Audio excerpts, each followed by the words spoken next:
Bapak Ibu dikasih Tuhan,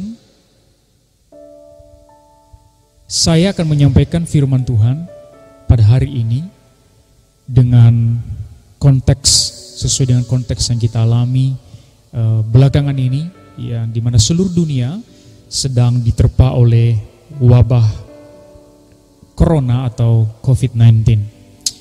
Bapak Ibu dikasih Tuhan, dalam penderitaan kita biasanya kita akan menanyakan minimal 3 hal. Ya, dari mana asalnya penderitaan ini? Mengapa ia terjadi sekarang? Mengapa penderitaan ini terjadi sekarang?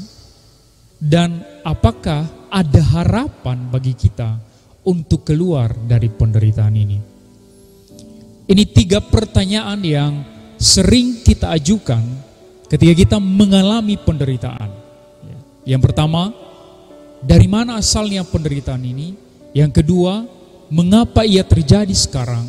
Dan yang ketiga, apakah ada harapan bagi kita untuk keluar dari penderitaan ini? Saya akan membawa kita melihat Yesus Kristus yang juga menderita sama seperti kita menderita. Jika kita berkata bahwa penderitaan kita luar biasa, saudara guys Tuhan, penderitaan Yesus jauh lebih luar biasa. Karena kitab Ibrani berkata bahwa dia mengalami untuk seketika waktu, dia mengalami penderitaan, bahkan disebut dalam Ibrani pasal 2, penderitaan maut, supaya oleh itu dia dapat menghiburkan kita semua. Artinya penderitaan kita hari ini tidak di luar jangkauan Tuhan, tidak di luar kedaulatan Tuhan, bahkan tidak di luar perasaan Tuhan. Karena Yesus sendiri sudah mengalami penderitaan itu. Dan perlu kita ketahui bahwa metode penyaliban, hukuman penyaliban adalah metode penghukuman yang paling menyakitkan atau paling menyakitkan di dalam sejarah manusia. Karena ia membunuh secara pelan-pelan sampai seseorang yang disalib itu kehabisan darah dan seluruh sistem tubuhnya menjadi rusak. Itulah yang disebut dengan salib dan Yesus mengalaminya. Saudara kasih Tuhan, tetapi kita mulai bertanya, saya akan mencontoh Yesus. Kalau Yesus dulu menderita seperti saya menderita, apa yang dilakukan Yesus waktu ia menderita? Apa yang dilakukan oleh Yesus waktu ia menderita? Saudara yang kasih Tuhan, satu hal yang jelas yang dilakukan oleh Yesus ketika ia menderita, ia berseru kepada Bapa. Dia berseru kepada Bapa. Dan puncak penderitaannya di atas kayu salib, dia berteriak kepada Bapa dan dia berseru, Eloi, Eloi, lama sabachthani. Allahku, Allahku, mengapa engkau meninggalkan aku? Dia mengutip Mazmur pasal 22 ayat 1. Dan sebelum ia mati di atas salib, ia berseru, ke dalam tanganmu lah kuserahkan nyawaku. Ia mengutip Mazmur pasal 31 ayat 5. Maka di tengah-tengah penderitaan kita saat ini, di tengah-tengah wabah yang sedang kita hadapi, di tengah-tengah ada beberapa kekhawatiran di tengah-tengah kita, ada penderitaan di seluruh dunia, mari kita lakukan seperti yang Yesus lakukan. Kita bermazmur di tengah penderitaan. Sama seperti Yesus mengutip kitab Mazmur, maka hari ini pun saya akan mengutip kitab Mazmur untuk berseru kepada Tuhan di tengah-tengah penderitaan kita. Namun kita harus hati-hati, ya, kita harus hati-hati karena iblis juga pernah mengutip kitab Mazmur untuk mencoba Yesus, ya, untuk mencoba Yesus dalam Lukas pasal 4 ketika dia mencoba Yesus dan dia mengutip Mazmur 91, dia berkata kepada Yesus, lompatlah dari atas hubungan baik Allah ini, sebab bukankah Mazmur 91 berkata, sekalipun engkau jatuh ke bawah, maka para malaikat akan menatang kakimu. Dan jawaban Yesus jelas, jangan mencobai Tuhan Allahmu. Nyala engkau iblis, jangan mencobai Tuhan Allahmu. Artinya apa? Kita jangan menggunakan janji-janji dalam kitab Mazmur untuk mencobai Tuhan, untuk memuaskan keinginan kita, untuk memuaskan kehendak kita. Tapi marilah kita menggunakan Mazmur untuk berseru kepada Tuhan dan berserah penuh kepada keputusannya, kepada kehendaknya. Dan Bapak Ibu yang dikasihi Tuhan, pada hari ini saya akan mengajak kita untuk membaca, merenungkan Mazmur 39. Mari kita di tengah-tengah penderitaan ini, tengah-tengah wabah ini, kita berseru kepada Tuhan dengan mengutip Mazmur 39. Bagian yang pertama, mari kita baca ayat yang pertama sampai ayat yang ke-6. Untuk pemimpin biduan, untuk Yedutun, Mazmur Daud. Pikirku, aku hendak menjaga diri, supaya jangan aku berdosa dengan lidahku. Aku hendak menahan mulutku dengan kekang, selama orang fasik masih ada di depanku.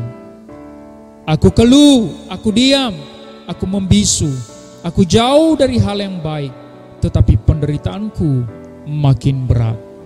Hatiku bergejolak dalam diriku, menyala seperti api ketika aku berkeluh kesah. Aku berbicara dengan lidahku, ya Tuhan, beritahukanlah kepadaku ajalku dan apa batas umurku, supaya aku mengetahui betapa fananya aku. Sungguh, hanya beberapa telempap saja kau tentukan umurku. Bagimu hidupku seperti sesuatu yang hampa. Ya, setiap manusia hanyalah kesia-siaan. Aku hendak menjaga diri, ayat yang kedua berkata, supaya jangan aku berdosa dengan lidahku. Aku hendak menahan mulutku dengan kekang, selama orang fasik masih ada di depanku. Kenapa Daud mengatakan ini?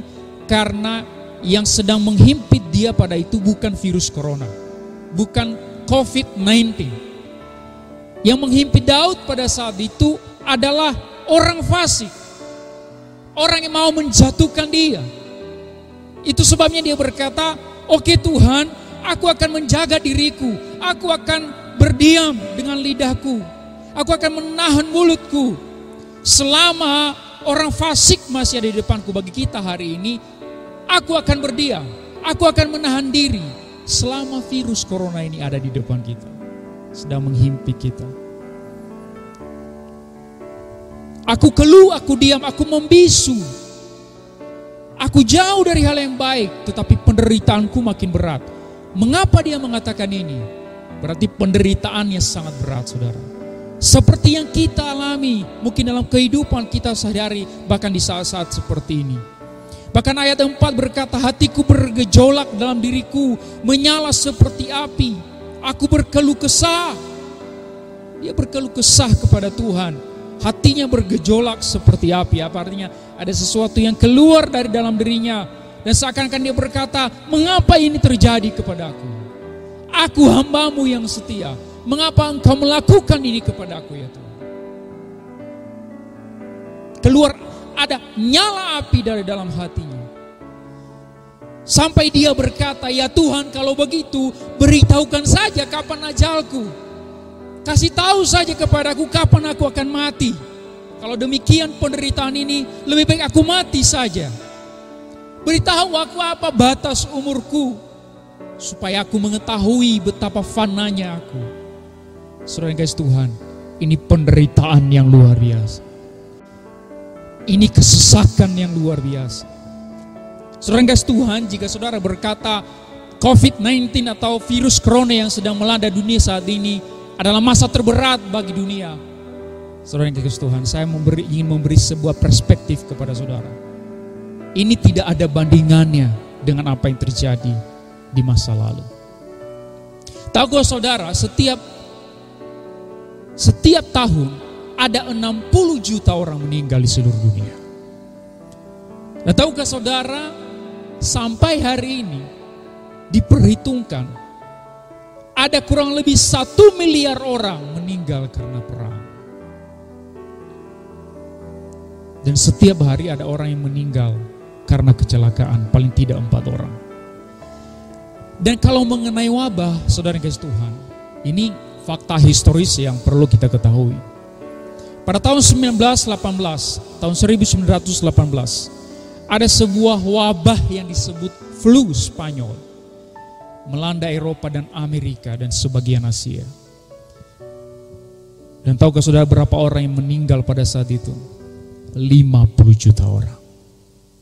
50 juta orang meninggal pada tahun 1918.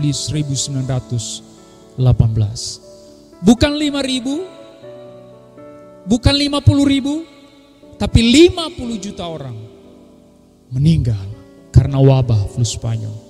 Dan yang terburuk di antara itu, Bapak Ibu dikasih Tuhan, pada tahun 1300-an terjadi wabah pes atau yang disebut pada masa itu sebagai Black Death, kematian hitam.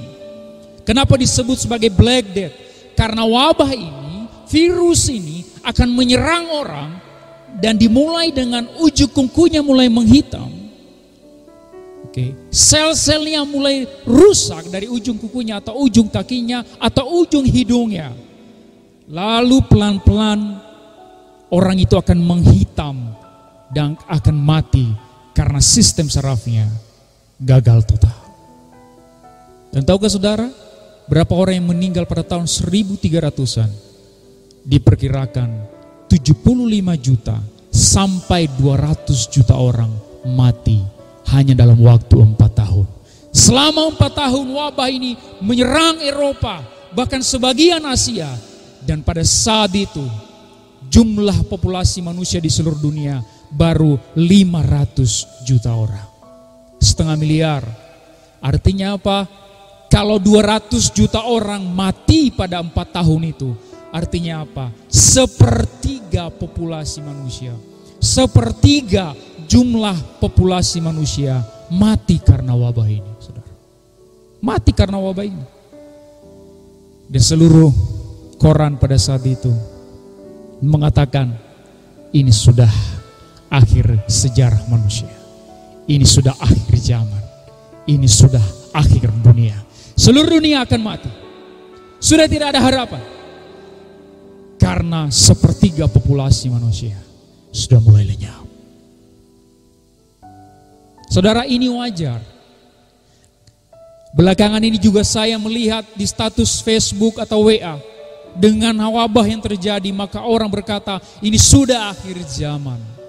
Sama seperti orang pada waktu tahun 1300-an berkata ini sudah akhir zaman. Tapi buktinya sampai hari ini zaman masih berjalan, waktu masih berputar. Artinya apa? Pada waktu kita mengalami masa-masa seperti ini, kata ini sudah akhir zaman. Tapi yang perlu kita terima adalah ini. Semua ini, penderitaan ini, 1/3 populasi manusia pada tahun 1300-an mati karena wabah pes, Black Death. Dari mana semua sumber penderitaan ini? Virus corona ini, dari mana semua sumber penderitaan ini? Ini sumbernya, asalnya adalah dosa dan kutuk di Taman Eden. Jika saudara pernah berkata, kok kisah Taman Eden itu seperti mitos ya, seperti legenda ya, maka saudara kasih Tuhan, Anda mau percaya Alkitab atau tidak? Alkitab berkata bahwa di Taman Eden Tuhan menghukum manusia, mengutuk manusia, dan dia berkata terkutuk jugalah tanah oleh karena engkau. Maka semua penderitaan yang kita alami hari ini itu sumbernya karena dosa. Dimulai dari nenek moyang kita di Taman Eden. Artinya apa? Penderitaan ini menerpa seluruh manusia. Maka saudara Tuhan, jika demikian, bahwa sumber semua penderitaan di dunia, sumber penyakit di dunia itu dikarenakan dosa, asal mulanya adalah dosa dari Taman Eden. Maka ini adalah alasan mengapa Yesus datang ke dalam dunia. Inilah alasan salib menjadi tawaran yang logis bagi semua orang. Karena kenapa saudara? Tidak ada satupun manusia di dunia yang luput dari penyakit. Tidak ada satupun manusia yang luput dari kematian. Maka inilah alasan mengapa Yesus datang ke dalam dunia. Disinilah salib menjadi tawaran yang logis bagi semua orang. Orang yang beragama yang lain, orang yang sudah beragama, orang beragama Islam, beragama Hindu, Buddha. Kalau kita tawarkan Injil, mereka berkata kami sudah beragama, kami sudah memiliki keyakinan masing-masing. Bagaimana salib menjadi relevan bagi mereka? Salib menjadi relevan bagi mereka karena ini. Karena upah dosa sudah menghampiri seluruh manusia. Tidak peduli apapun agamanya. Maka Injil menjadi tawaran yang logis bagi semua orang. Itu sebabnya saudara yang kasih Tuhan, pada waktu seorang yang lumpuh dibawa kepada Yesus, tapi orang yang membawa dia melihat tidak ada jalan menuju kepada Yesus. Lalu mereka membongkar atap rumah. Mereka membongkar atap rumah dan melalui atap itu mereka turunkan ke bawah orang sakit itu. Dan ketika dia melihat orang sakit itu, Yesus berkata kepadanya, dosamu sudah diampuni. Orang Farisi berkata kepada dia, siapa kamu berani mengampuni dosa orang? Bukankah hanya Tuhan saja yang bisa mengampuni dosa? Yesus menjawab mereka dengan bertanya balik. Dia bertanya balik sama mereka, mana yang lebih mudah, mengampuni dosa orang ini atau menyembuhkan dia?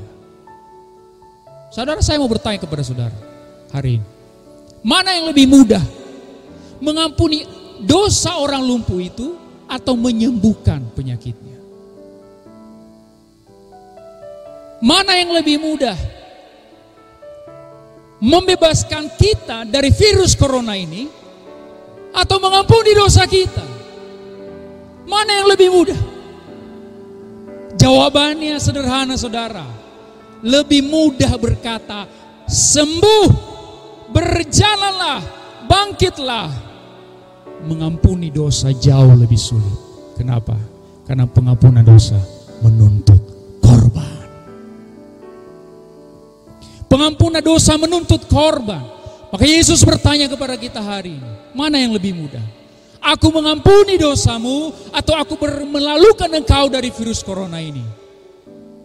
Saudara, jawablah dia berkata, Tuhan, dosaku jauh lebih besar dari virus corona ini.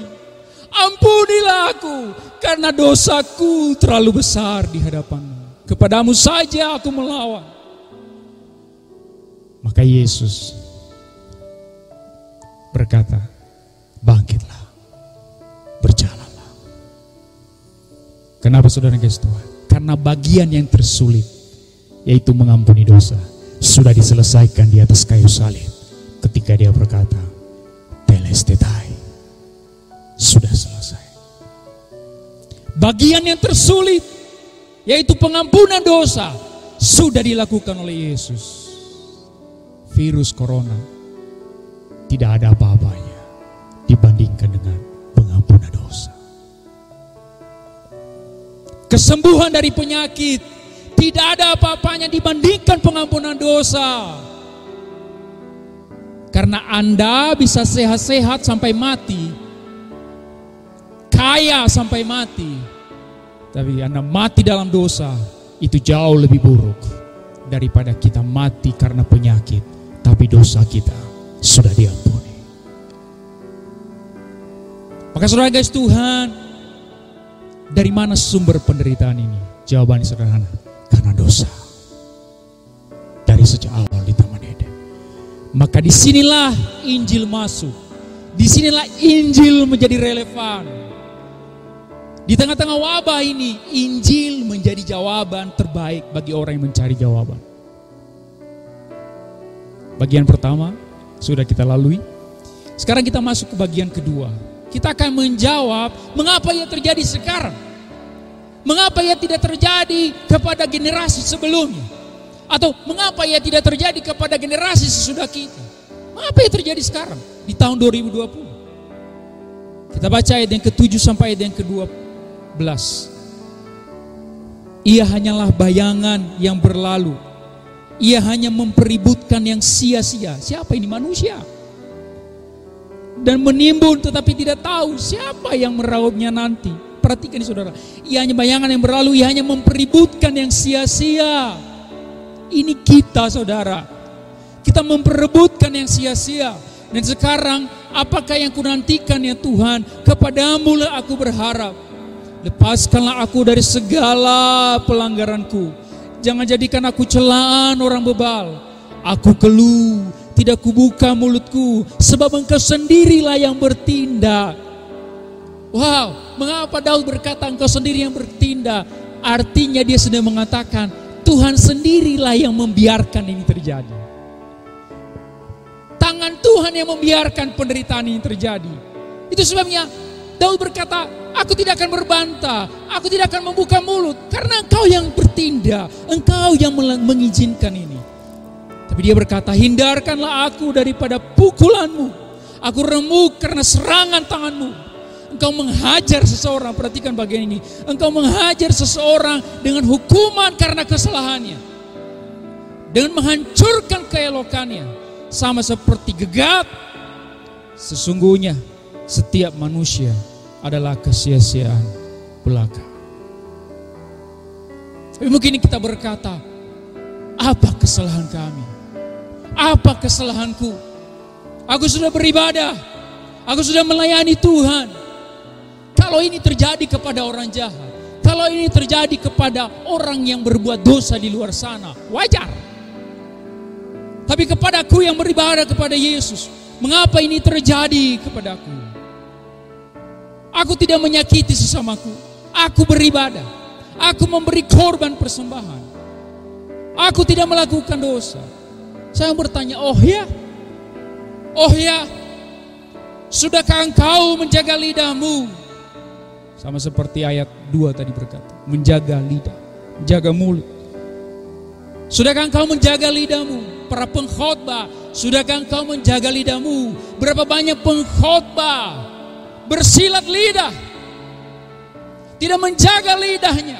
Sekarang pada waktu pengkhotbah tidak mempersiapkan diri dengan firman yang disampaikannya, tapi bersilat lidah. Kepada siapa sih pengkhotbah itu berdosa? Kepada Tuhan. Tapi dia pulang ke rumah, dia tidur, terima PK. Dia berkata, tugasku sudah selesai. Tapi kita sering bersilat lidah. Kita tidak memurnikan diri kita sebelum kita menyampaikan firman dan merenungkan firman Tuhan dengan sungguh-sungguh. Kita memberi beban kepada jemaah. Kau berkata engkau tidak berdosa, engkau beribadah. Mari para pengkhotbah, sudahkah engkau menjaga lidahmu?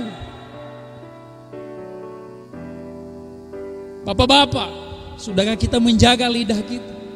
Mungkin engkau tidak membunuh, engkau tidak berzina, engkau tidak korupsi, tapi sudahkah engkau menjaga lidahmu?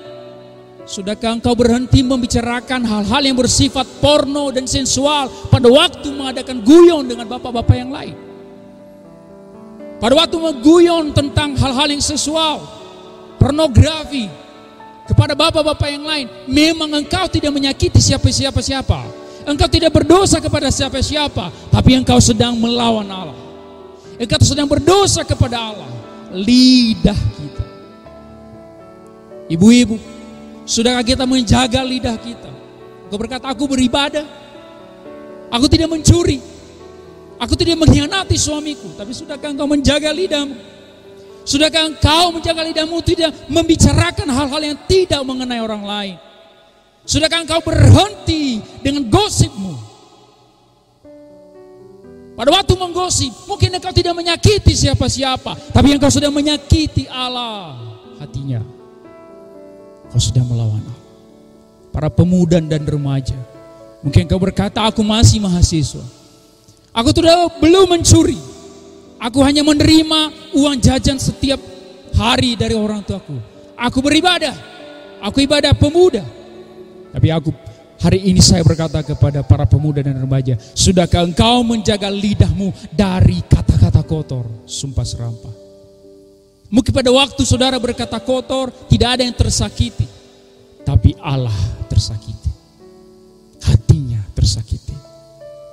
Saudara guys, Tuhan sering kita tidak menyadari dosa kita. Saya mulai dari bulan Januari mengalami sakit asam lambung. Ya, sakit asam lambung dan tidak sembuh-sembuh selama 3 bulan, tidak sembuh. Tapi saudara yang kasih Tuhan, Saya bersyukur Tuhan mengizinkan penyakit ini menimpa aku.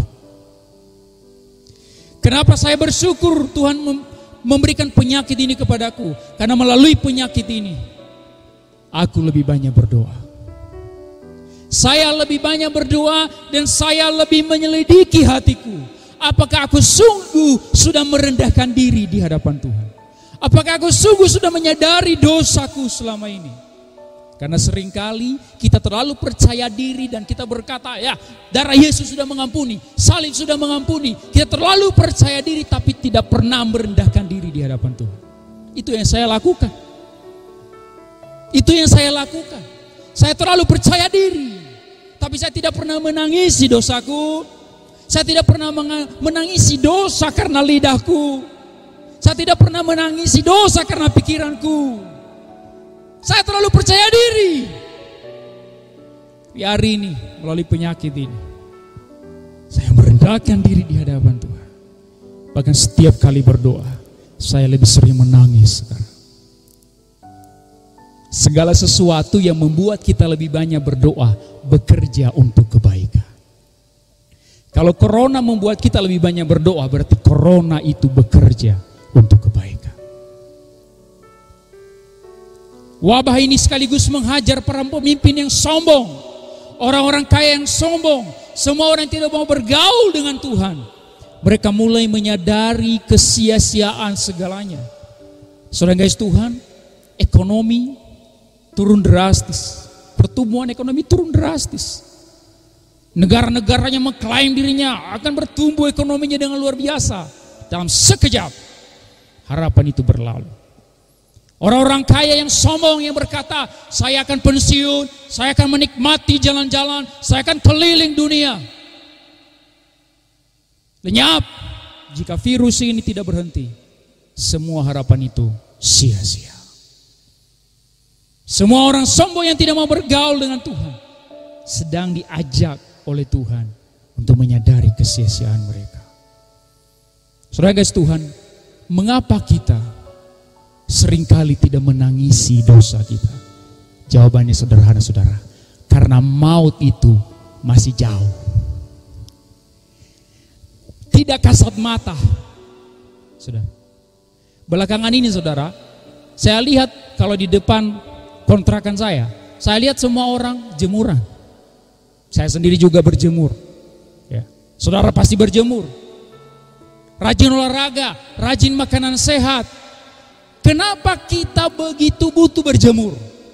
Kenapa kita baru menyadari betapa kita sangat membutuhkan sinar matahari? Karena kita baru menyadari betapa rentannya tubuh kita terhadap virus. Kita menyadari betapa rentannya tubuh kita terhadap virus, maka kita membutuhkan sinar matahari. Sinar matahari menjadi signifikan buat kita. Saudara dikasih Tuhan, salib Yesus hanya bisa signifikan terhadap kita jika kita menyadari aroma maut itu. Aroma kematian itu, maut kematian kekal. Nah saudara guys Tuhan, saya mau kasih tahu saudara, melalui wabah ini kita mencium sedikit aroma maut itu. Apa yang Tuhan pikirkan tentangmu? Karena kita mati satu kali, dan setelah mati kita akan masuk dalam penghakiman. Mengapa ia terjadi sekarang? Jawabannya sederhana, untuk menyadarkan kita keadaan kita, untuk kita merendahkan diri di hadapan Tuhan dan menyadari aroma maut itu, sehingga kita berbalik dan semua yang kita raih tidak ada gunanya sama sekali. Bagian yang ketiga, yang terakhir, kita baca ayat 13 sampai ayat yang ke-14. Kita baca ayat ini untuk menjawab pertanyaan, adakah harapan?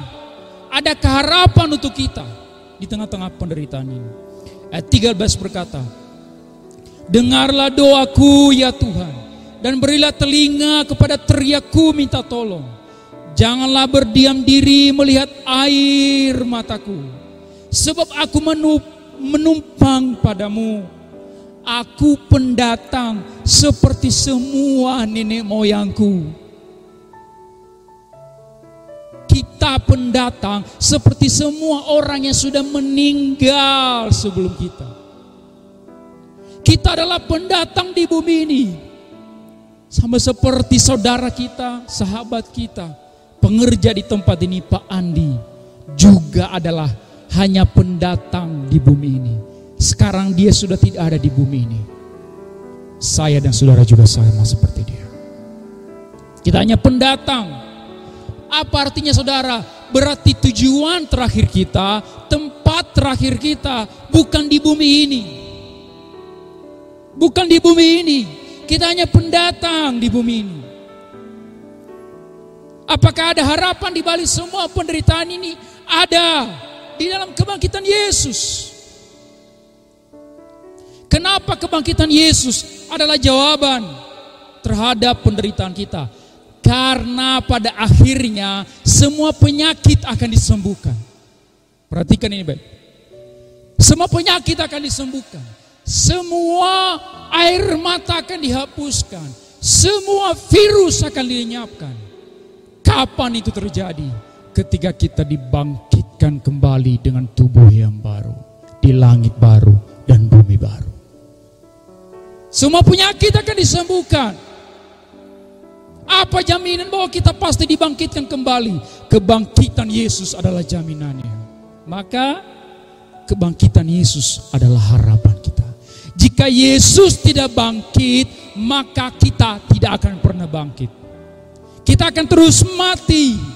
Tetapi oleh karena Yesus sudah bangkit, maka kita punya harapan. Sekalipun ada penderitaan di bumi saat ini, apapun bentuk penderitaannya, sekalipun kita akan mati karena penderitaan itu, tidak apa-apa.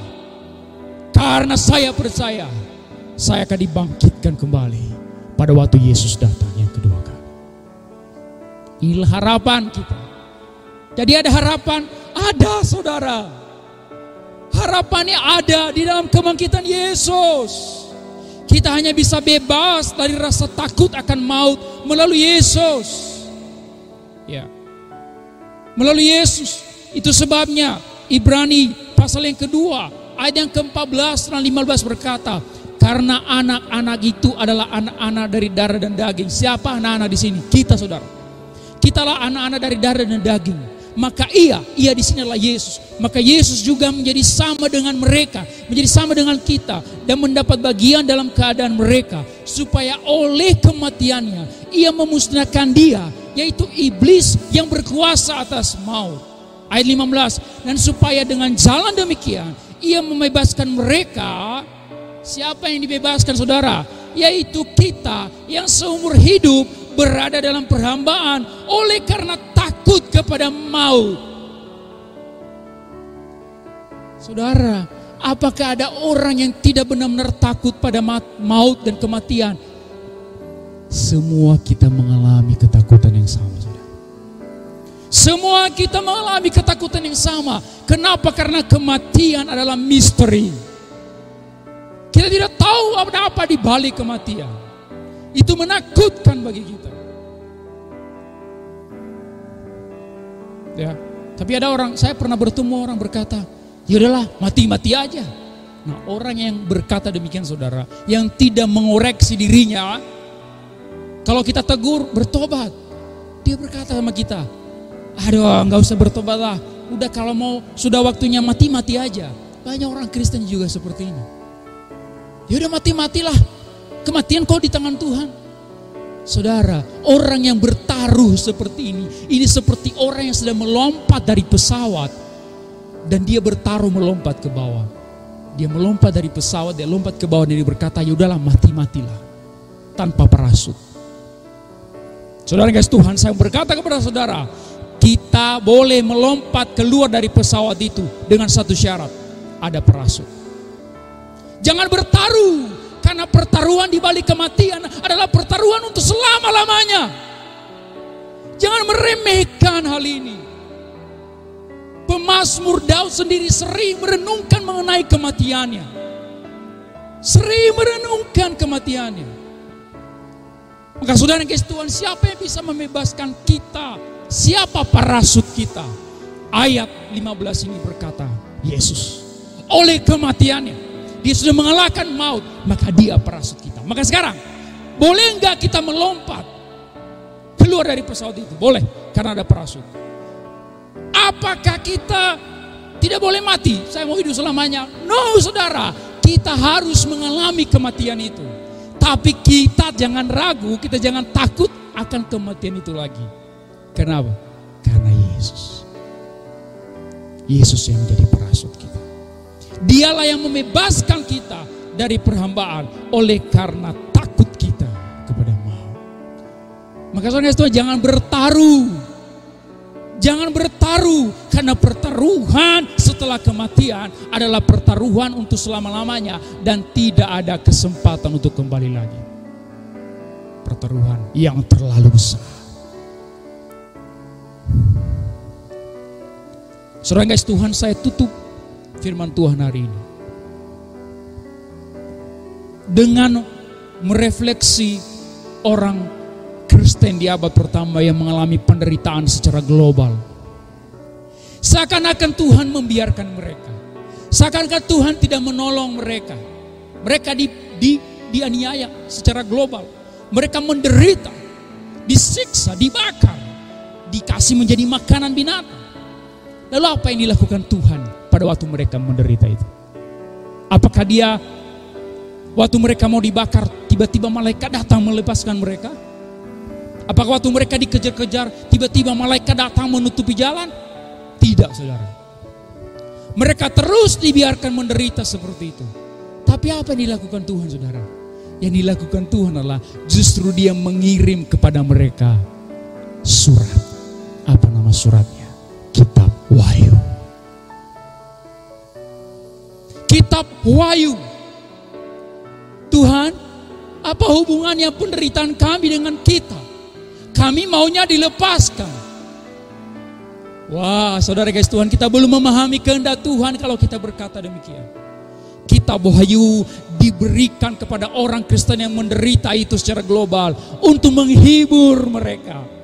Kenapa kitab Wahyu yang diberikan untuk menghibur mereka? Karena di kitab Wahyulah dituliskan bagaimana sejarah akan berakhir. Dan dalam sejarah manusia akan berakhir dengan kedatangan Yesus yang kedua kali dan dengan kemenangan gilang gemilang. Dia akan memerintah untuk selama-lamanya. Dia akan menjadi raja untuk selama-lamanya dan berdiam di tengah-tengah umatnya. Dia akan memberikan langit baru, bumi baru, tubuh yang baru, semua dibaharui. Itulah akhir sejarah dunia ini, saudara. Maka orang Kristen yang mengalami penderitaan melihat akhir sejarah kemenangan Yesus yang seperti itu, maka mereka terhibur. Maka hiburan yang sama saya berikan kepada saudara hari ini. Ya, saya berikan kepada saudara hari ini. Ya. Saudara guys, Tuhan, saudara kalau baca Wahyu pasal yang pertama, ya, Wahyu pasal yang pertama, kita baca dari ayat yang kelima dan ayat yang keenam. Dan dari Yesus Kristus, saksi yang setia, yang pertama bangkit dari antara orang mati, yang berkuasa atas raja-raja di bumi ini. Ini dia berikan kepada orang Kristen yang sedang menderita. Bagi Dia yang mengasihi kita dan yang telah melepaskan kita dari dosa kita oleh darahnya. Ini orang lagi menderita, tapi yang diberikan adalah surat. Dan perkataannya adalah ini, Dia yang pertama bangkit dari antara orang mati. Kenapa kebangkitan Yesus menjadi penghiburan bagi kita? Saya sudah jawab tadi, saudara. Karena kebangkitan Yesus menjadi jaminan. Yang pertama bangkit dalam perjanjian baru ini selalu diulang-ulang. Dalam 1 Korintus yang pertama bangkit, dalam kitab Wahyu yang pertama bangkit. Apa artinya yang pertama, saudara? Berarti ada yang kedua, ada yang ketiga, ada yang keempat. Artinya, saudara, yang kedua, yang ketiga, yang keempat itu adalah saya dan saudara. Kita akan ini penghiburan bagi kita di tengah-tengah penderitaan. Dia yang berkuasa atas raja-raja di bumi ini. Artinya apapun yang terjadi di dunia saat ini tidak berada di luar kedaulatannya. Dia masih berdaulat, saudara. Dia masih berdaulat. Bagi Dia yang mengasihi kita dan yang telah melepaskan kita dari dosa. Wow, oleh darahnya. Wow, oleh darahnya. Dan yang telah membuat kita menjadi suatu kerajaan, menjadi imam-imam bagi Allah. Inilah janjinya. Dia membuat kita menjadi suatu kerajaan. Dia membuat kita menjadi imam-imam. Apa artinya, saudara? inilah suasana di langit baru dan bumi baru. Kita menjadi satu kerajaan, satu keluarga. Dan kita akan memerintah untuk selama-lamanya. Inilah janjinya.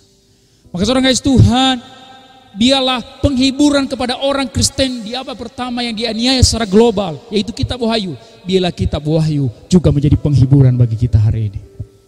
Apapun penderitaan, apapun wabah yang sedang melanda dunia, pada akhirnya sejarah manusia akan berakhir dengan kemenangan Yesus Kristus. Ya, dengan kemenangan Yesus Kristus. Lalu saudara mulai bertanya, mengapa Yesus tidak melakukannya sekarang? Mengapa ia tidak datang sekarang aja dan memulihkan segala sesuatu? Ya. Mengapa bukan sekarang dia melakukannya? Kenapa bukan sekarang? Kenapa harus di depan lagi? Mengapa dia membiarkan kita menderita seperti ini? Kenapa bukan sekarang aja dia datang? Saudara, jawabannya adalah karena kasihnya. Dia belum datang sekarang karena kasihnya. Ia masih memberi kesempatan kepada sebanyak mungkin orang untuk bertobat. Karena kalau ia sudah datang, tidak ada waktu lagi untuk bertobat. Maka jika hari ini Yesus belum datang, itu karena ia masih memberi kesempatan kepada sebanyak mungkin orang untuk berbalik mencari wajahnya dan bertobat, merendahkan diri di hadapan Tuhan. Jadi saudara yang kasih Tuhan, jika saya dan saudara masih hidup sampai hari ini, kita masih hidup sampai hari ini, itu hanya ada dua kemungkinannya. Tuhan masih membiarkan kita bernafas, ada dua kemungkinannya. Kemungkinan yang pertama, dia memberi kita kesempatan untuk bertobat. Jadi hari ini saya masih bernafas. Kemungkinan yang pertama adalah Tuhan masih memberi saya kesempatan untuk bertobat. Dan kemungkinan yang kedua adalah Tuhan masih memberi kesempatan kepada saya untuk berbuah. Untuk berbuah bagi kerajaan Allah.